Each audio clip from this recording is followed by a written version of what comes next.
So let's talk about what's happening with Wendy Williams. So in January of 2022, Wendy Williams was put into a conservatorship.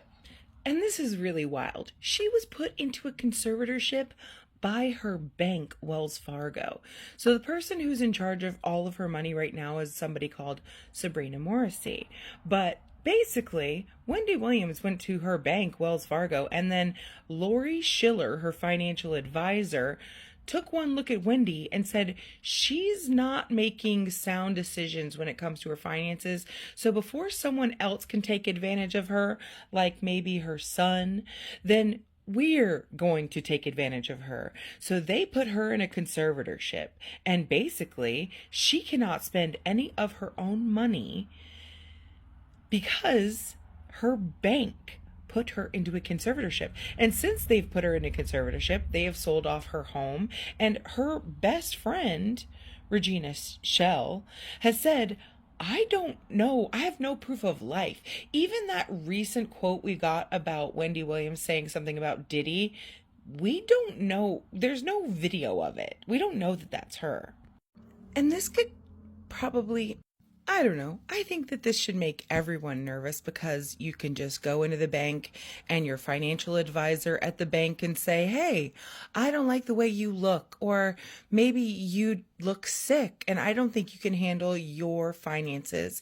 So I'm going to put a freeze on all your accounts.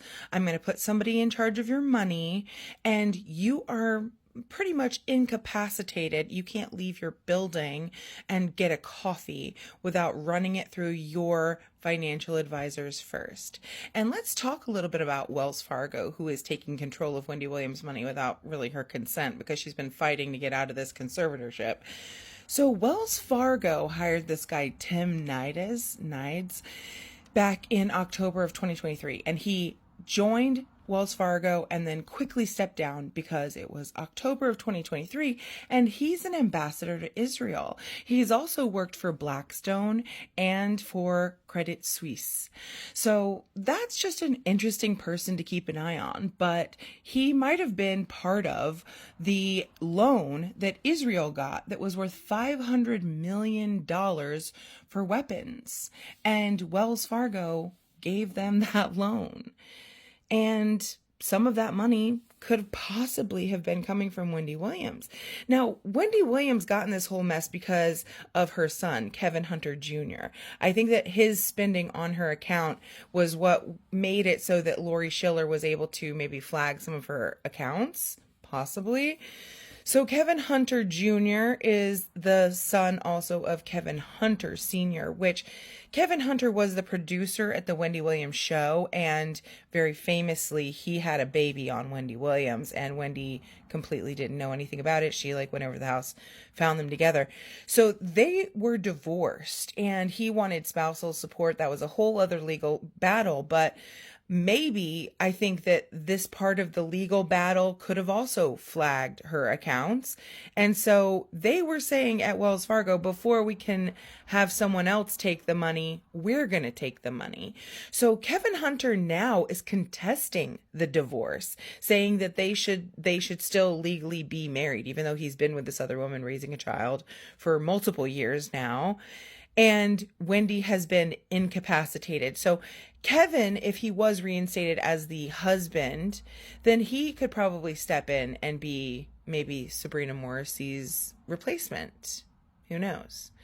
So this all goes back also to the family court system, which, if you remember, I talked about Courtney Love and Britney Spears and the Free Britney movement, talking about how the family courts were corrupt.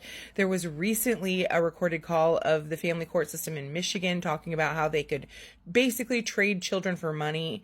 And the family court system is very, very messed up, notoriously. And there are a lot of celebrities who run their families through the family court system.